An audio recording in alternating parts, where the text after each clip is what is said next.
Every time you come over, you got a cooler guitar. What the hell? They keep stacking up. Yeah. What can I do? You divorced yet? I mean, come on. No, One awesome guitar after another. That's amazing. Welcome. About this one. What? Nothing. I didn't say anything. Yes, you did. No. Tell me. You no, love we're it. good. What else you got? Tell me what else you got. I got a lot that? of guitars. What's that? Look, if you had to have 3, and that was it. Of what you have now. Well, my white telly and my 335. And then the third one rotates a little bit. Rotates? Yeah. Okay. A little floater. Couple fighting for the spot. Yeah. All right, welcome. Once again, we got the great Jack Ruch over here. And I will say it every time you come over, you have, I think, and I'm not I'm talking worldwide, all guitar players included, some of my favorite melodic blues phrasing ever. Well, that's what I try. That's what I'm going for. Yeah, he's my teacher, by the way. So just in case anybody's wondering, he's the, I'm like, and whenever you come over, I'm like, I've got to learn how to do more of that. Which is why we have you over, strangely enough. Yeah. For another incredible, and I know I say this with every course that Jack has done. We have a new course, which is, tell him what the title is. What is the title of it? Melodic blues soloing. Mm-hmm. That's right. Yeah, and it's great. I mean, not to toot my own horn, but you should. We filmed it a while ago, and I kind of, it's like you do it, and then you kind of step away from it. And then I was watching some of the footage of it, and I was like, man, this is actually really good. It's really good. It sounds great. He plays great. You guys are gonna dig it. I'm not kidding. It's some of the best blues phrasing. That's like that next level blues phrasing where you're adding all the cool notes you wish you knew what they were. It's a lot of the stuff people have asked me to do. Yeah. And the courses we've done before have been kind of like, you have to like lay a foundation and get the fundamental stuff before you can jump into some of the more, it's not really an advanced course, but there is sort of a path into some more advanced stuff. Yeah. I'd say it's like, well, that's one of my favorite things about when you come in is the playing level. If you're familiar with soloing and doing courses or songs, I should say, I don't think there's anything that's beyond the reach of people that just practice, you know what I mean? And there's nothing fast but it's just the phrasing and the timing and the note choices, that stuff that I think really takes you from really stepping out. And if you're like the type that likes to do blues jams or any of that kind of stuff, that really is that next level of like, oh, what's that guy doing? And so that's my favorite thing about bringing you in. It's just that the concepts that you teach and the way that you're able to make it simple and digestible in cool examples. A lot of times you see courses and it's like, oh, the information's cool, but the phrasing isn't like necessarily what I'd want to hear. This is like off of a record phrasing and then it's broken down really well. So that's the thing. Well, a lot of this course and a lot of the ideas and concepts behind putting it together were just real world stuff from playing a lot of gigs and being a guitar, like everybody, like whether you're a beginner, intermediate, or more advanced, like I was all of those things. I was a beginner once, and I was an intermediate guitar player for years. And, you do a lot of like learning on the gig and learning, in your practice room, working on songs for a gig and stuff like that. And there's all these little things you learn along the way. And, when I started teaching, it's like you start honing in on those little things. Like what were those little pivotal things nuggets you learned and little moments where you go, oh, okay, so if I add this to that, then I can make a connection and now I have a better handle on that. So that's kind of how we tried to lay it out, like, practicing it to the context of a song where we take a bunch of tunes and go, okay, this is what we're working on. And even if you're just at home playing, practicing by yourself, you can still kind of like simulate what it would be like to be like, okay, I'm going to be learning this tune and I want to learn how to solo over it. So I'm just going to kind of live in this world for a little while, and you have the backing tracks and everything and you can jam to, and then kind of walking you through different layers of like how I would do it. And like most people, if you're playing blues, you're going to kind of start with like phrases that you learn from listening to other players, Mm-hmm. you know, whether it's like Clapton or Hendrix or Freddie King or whoever. You know, you pick up a few little things, and then maybe you learn like some pentatonic scale patterns, and that's kind of the starting place for everybody. But then it's like, okay, where do you go from there? And so then it's like, well, let's add chord tones, let's add some chord substitutions, let's add some hip kind of advanced scales that sort of dip our toes into more of like a jazz way of thinking about yeah, or like modes or whatever. Yeah, exactly. You know, the cool thing too is what I really loved about the course is you start getting into like that sort of Stevie Wonder, Ray Charles. Yeah. Where it's, you know, I know the term jazz scares a lot of people, but it's like those really awesome R&B kind of jazz gospel like chord changes, but you keep the blues phrasing still super vibey and bluesy. And I think the danger in some of that stuff is people like, it's almost like, check out this jazz like I know, you know, and they play changes like it's a sport, you know what I mean? Where this is like vocal phrasing, you know, and it's really that stuff that like, it's cool in the approach that yes, there's arpeggios and all that stuff, but it all sounds like somebody's singing it, you know, which I think is the huge part in blues phrasing that really makes it hit with people, you know. Yeah, well, it can be tricky when you start putting labels on music, like this is jazz and this is blues, and it's like, well, even with blues, there's so many subgenres over 100 years of music, you know, from like Muddy Waters doesn't sound anything like, you know, B.B. King with a big horn section. Right. It's like they're very different. They're both blues. They might even play the same songs, but they're different approaches to the same thing. T-Bone Walker doesn't sound like Robert Johnson, you know? Right. So like, what are you talking about when you're talking about blues or jazz? Like the jazz stuff that I try to pull from into the blues playing is the stuff that makes sense. Ray Charles is like the perfect bridge between that. But then you get into like Charlie Parker, Oscar Peterson, it's like, it's not that big of a stretch. And if you're a blues fan and you don't listen to that kind of stuff, I think you would like to hear that kind of stuff. 100%. Just like if you're more of a jazz fan or a rock fan or whatever, there's a lot of crossover. Yeah, the Stevie Wonder stuff, the Ray Charles stuff is just sort of a logical bridge to kind of get into other things that you can talk about. Because we can talk about a 1-4-5 12-bar blues forever, but you know, it's nice to have other things to explore. If we took this progression and baby stepped our way into it like you kind of do in the course. Like if we started, let me play the progression and just kind of start from what home base would be. We'll maybe play 2 cycles of it. And talk about kind of how you approach. So we're in the key of E, and it's kind of E major. So the simplest thing would be like, know your E major pentatonic scale. Like we can even just play it in that one position. Okay. And just kind of come up with some simple phrases like, you know, stuff like that.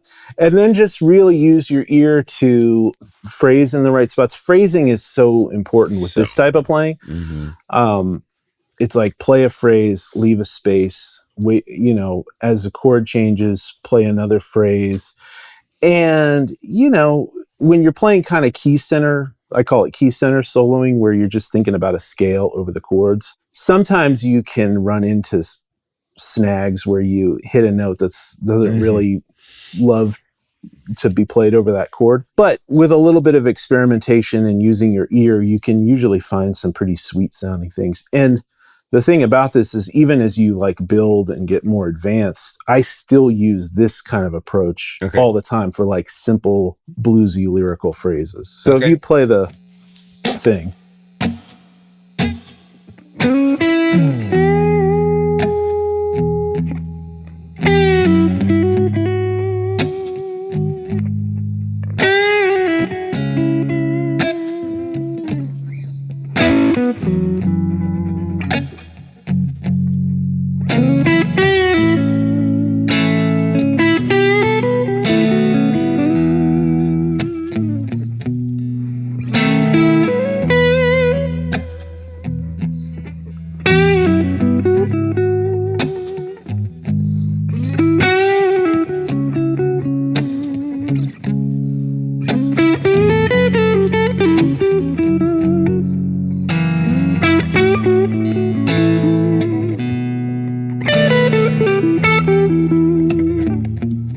right? So I moved from that one position up to a couple of other positions, and kind of trickled in a little bit of the minor pentatonic thing in there. Where too. would you do that in that spot? Like in this chord progression? Well, I would kind of keep it pretty major until kind of the turnaround. The minor thing has a pretty strong sound. So I would kind of save it for the end to kind of almost put like a little button on your solo. So if you're playing like a real melodic phrase,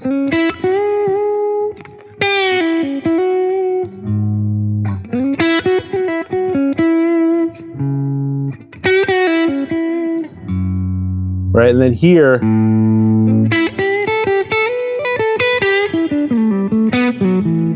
you know, maybe switch into a little bit of the minor. Like show them what you did right there. So I'm playing in the same position, but I'm just, you know, we talk about this a lot in the course, is just kind of knowing your scale shapes in position. So, you know, I'm playing out of that position, but then I got to know,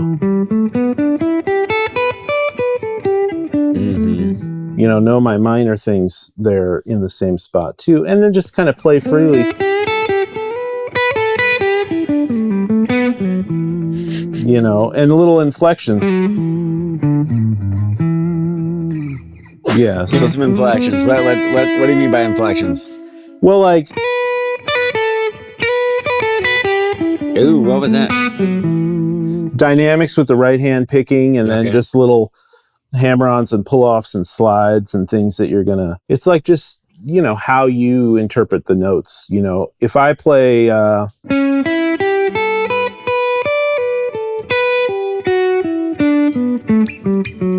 If I'm playing all those notes, whatever, in whatever order, I can play that stuff a million different ways. I could play, you know,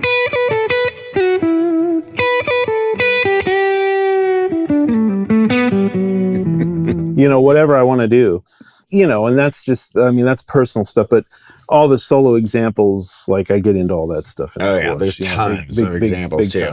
Well, and the cool thing is it's kind of a baby step too, and we let you cut loose and play like you would play live on a few of them too, and it's like, yeah, it's just, if you ever are in the Nashville area and can get out to see them play, are you still every night or every Thursday night on? I haven't been playing at the Underdog for a little bit. We've taken a little break from that, but I'm starting up once a month at 3rd and Lindsley. Oh, which is amazing spot. In December, we're going to be doing a once a month residency there. Killer band. Yeah. Killer keyboard player, singer. Jack sings. I remember that was the trippiest thing that when I first saw you play. I didn't realize that you sang, because like for some reason, like I think all the footage I've seen of you never sang, and so I was like, whoa, he sings too. Do you think that helps in your phrasing on guitar? Yeah, I mean, it certainly can. I mean, there's a lot of guitar players, singers that we all listen to.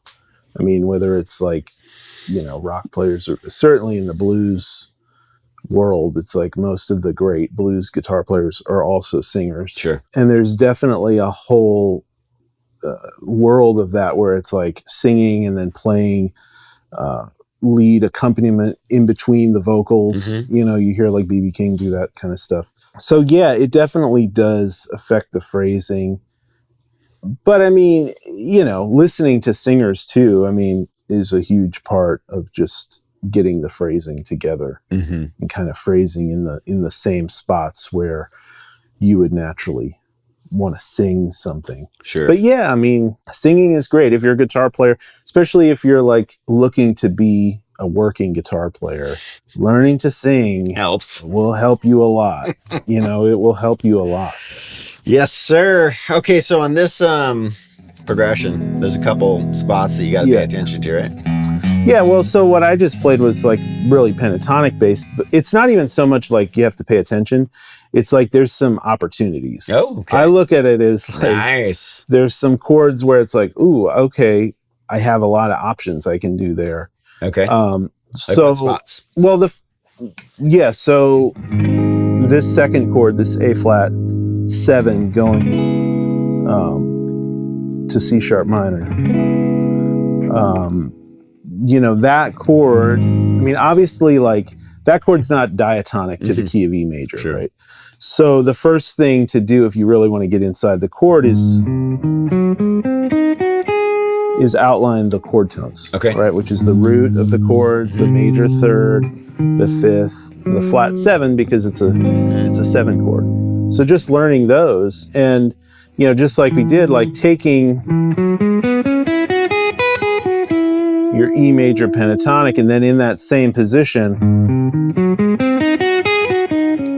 you know, learning your arpeggio, and then,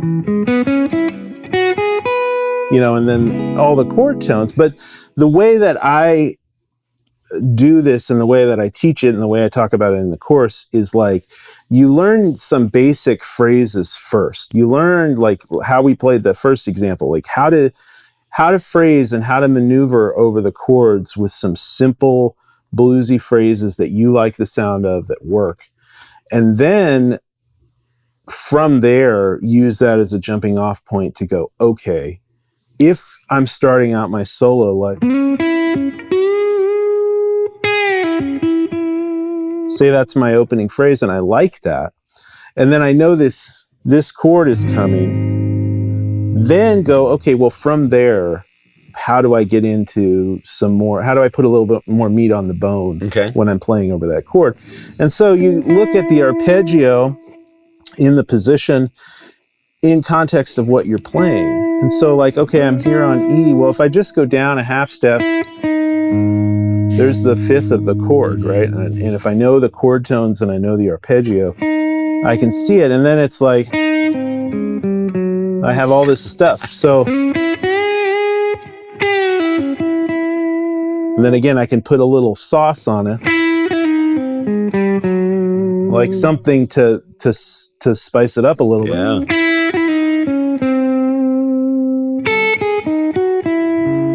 Right, I can do things to then target the next chord. So just anticipating the chord changes, and these are like things you can like pathways you can work out, and you find ones that you really like, and they become vocabulary. Yeah, you know. So we go over like a ton of those in the course. But yeah, and then, you know, from there, I mean, that's kind of phase 2, which is a big phase. Sure. I mean, you can make your whole career with just knowing those, knowing some really nice melodic phrases, and then knowing chord tones. Right. That's, I mean, that's the name of the game. Well, and hearing the thing that I love, and everybody that works on these courses too, it's funny because there's all those notes that you maybe have heard in passing, but your ear doesn't quite hear them yet when you go to phrase. And the examples that you put in, like when, you know, sometimes when you're filming and I'm sitting back there with my guitar in my hands, like as soon as you start hearing the way you do it, that the sound of that cooler phrase, let's say, it's just, it's there. Like it opens up your ears really easily because you're so melody driven. Yeah. I think a lot of the times in a blues chorus, stuff's thrown in there in like sort of a fiery fashion, and it's not it's not set out there long enough for your ears to digest and really start to hear it internally in yourself. Where your phrasing is so melody driven that it's like you can see like how to slow roll into that, and then your brain actually has a second to like, oh, okay, and then before you know it, like I'll be sitting back there, I'm like, oh, right, there it is. You start to hear it, which I think is the hugest part. And when you're trying to learn something, is you've got your ears your brain has to say and know that that's an option. Yeah. Well, like, and that comes back to like my experience coming up and playing blues gigs and kind of being a beginner guitar player, learning in real world situations, is like, I would be playing a gig and I would be playing over maybe a chord progression like that. And I would play a phrase, and before I had anything like this under my fingers, I would hear like something more. Maybe it wasn't a fully formed melodic idea, but it was like, there's something there that I don't love what I'm playing, or maybe it's good, but I'm bored of it. I've played this lick a million times and I'm like, what else is there? And then, you know, you have to sit down in the practice room and do a little bit of, you know, mapping things out and just learning some basic shapes and Sure. fundamentals on the fretboard. And then you start to discover that stuff. And then it becomes like, it's kind of back to like, okay, well, let me see if I can phrase this. And that's why it's so good to have the backing tracks with a real drum. Oh yeah. The band is freaking. So then you can like, you know, try it out and go, okay, let me phrase it. And then eventually you get more comfortable with it, where then it becomes, like I said, it's like an opportunity. Yep. It's like, oh, okay, what do I want to do here? There's a million things, you know, and that's kind of like with the next sections we get into with the chord substitutions and then the advanced scales. Yep. There's really a lot of stuff you can get into, and you know, you can jump around through the course and like find, I wanted this course to have enough like ideas and licks in it that it's like you can go through it systematically and like work through all the fundamental stuff, but you can also just like, hey, that's a cool lick, let me learn that, and just because that's a big part of learning too. Oh, for sure. Just learning a cool lick and, and throwing it in your playing and having that satisfaction of like, well, I didn't know how to do that yesterday and now I know it. And then that develops into ideas, because eventually that lick starts to come apart and it becomes something else. Sure. You know, one of my favorite things that Jack, and you'll see him do it all the time, is your half step sliding into stuff or out of things. Yeah. And it's funny because I think a lot of us and people that are going to buy this course may already have, you know, a good supply of licks under their fingers or whatever. But even that simple sliding one note into another thing, like, and seeing you do it and how you slip it into your phrasing, even if you have your own thing of licks, and I find myself doing it all the time. It's like, oh my God, it's a way to make your own vocabulary not sound stale to yourself again, because it's like, then it starts, you know, getting you thinking about, well, where else can I do that? Or what other phrases do I do? You know? Yeah. Well, and that's what's cool when you hear great players, a lot of times it's that stuff that sets them apart, that's unique. So many of there's a lot of examples of like great guitar players that just have a cool way of playing something. For sure. Whether it's like Jeff Beck or Derek Trucks or Albert Collins or Roy Buchanan or like a million guys. Like, it's just like, well, it might be the same kind of lick, but like, man, the way they do it is so cool. So cool. All right. So I'm going to put a 50% off link down below in the description box for Jack's new course. I can't tell you, it's one of the coolest courses we've ever filmed. And with all the courses, what I really want you to know is that we always have like the best of the best players playing, because we want you to be able to have that experience of what's it like to play with a real band. So there's jam tracks that have A-list players on it, and so it really feels fun to jam to. And Jack's, you know, the guy that he does his stuff with, killer sounds, killer studio, like the tracks are amazing. So I can't express enough how fun it is to be able to play. Yeah, it's Wes Little, who played with Robin Ford for monster drop. Tim Marks, who plays with Guthrie Trap, and my buddy Adam Wakefield on Hammond organ. Most of it is, I think some of it's on a Rhodes, but most of it's like a real Hammond B3, so real good drums, you know, really good players. Yep, totally. So yeah. Check it out. It's 50% off opening weekend down in the link in the description box below. Thank you guys so much for your continued support. Jack, thanks for coming in. Thanks for having me. We'll catch you next time.